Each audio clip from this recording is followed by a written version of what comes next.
السلام عليكم ورحمة الله وبركاته. بسم الله والصلاة والسلام على رسول الله.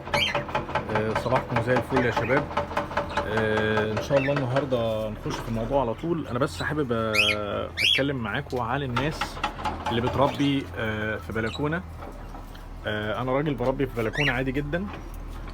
طبعا كل اللي بيربوا في بلكونة بتقابلهم مشاكل كتير.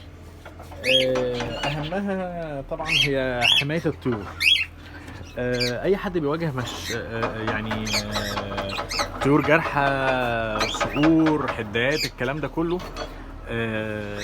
احب بس اقول لكم انا لقيت حل. انا طبعا البلكونه عندي ما شاء الله لحد ما كبيره شويه. فانا مركب ستاير. طبعا انا البلكونه عندي ملقى في هواء، يعني الهواء اللي بيجي فيها جامد جدا. فركبت كنت مركب الاول ستاير قماش عاديه، اللي هي زي دي كده، تتباع عند كل بتوع القماش. وبصراحه بالنسبه للهوا اللي انا فيه هنا ما سدتش معايا خالص. فجبت اليوفط بتاعت الاعلانات، بتتباع برضو بالمتر. جبتها وبصراحه دي ما بتتحركش في الهوا خالص. ومخلي الستاير القديمه موجوده برضو، ومعلق بمواسير ميه عشان تبقى متينه يعني. ورابطها من تحت في الارض، مش في الارض يعني في سور البلكونه، بجنشات. يعني انا عامل فيها حلقات، والحلقه بتدخل في الجنش، واروح لاففها مثلا لفه كده، بحيث ان ما يطلعش الجنش منها ابدا لو الهواء قام يعني. دي اول مشكله يعني ده حلها. طبعا بقى غير ان انت ممكن تجيب مشمع. المشمع ده بتربطه في السلاكه بمشابك مكتب زي المشبك ده كده، بتجلده. يعني انا مجلده من جوه بحيث ان هو العش يركب مخرم في المشمع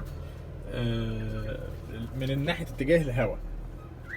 فبالليل بغطي فيمنع الهواء خالص، لكن ما يخنقش العصفور، هو بس بيمنع تيار الهواء.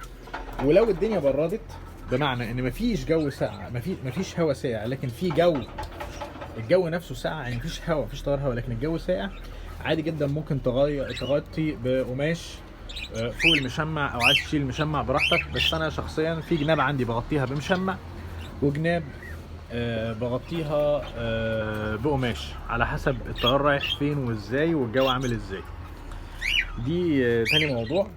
الموضوع الاهم بقى طبعا بتاع الطيور الجارحه. انا الموضوع ده عانيت منه كتير جدا، وخصوصا ان انا قدامي جبل، فوصلت لحل نهائي فيه الحمد لله.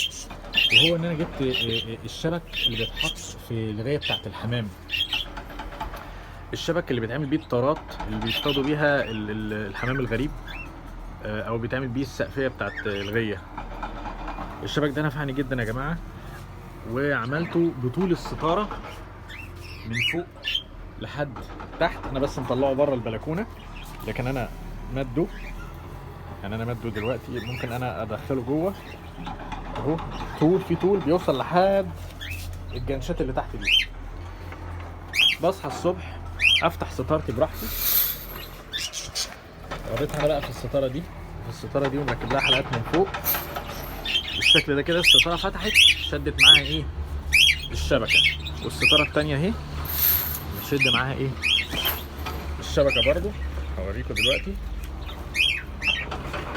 كده. انا فتحت الستاره زي ما انا بفتح عادي، بس الستاره مربوط فيها الشبك ومتعلق بحلق من فوق اهو، واصلها من النص. انا كنت واصلها من النص الحمد لله.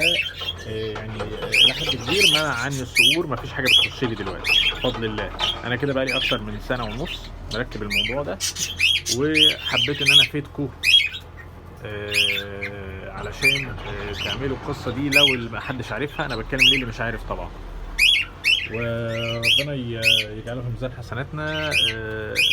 الناس ننفع الناس بالكلام ده. ولو في اي حد محتاج اي حاجه انا تحت امركم. نهاركم زي الفل وصباحكم مليان رزق باذن الله.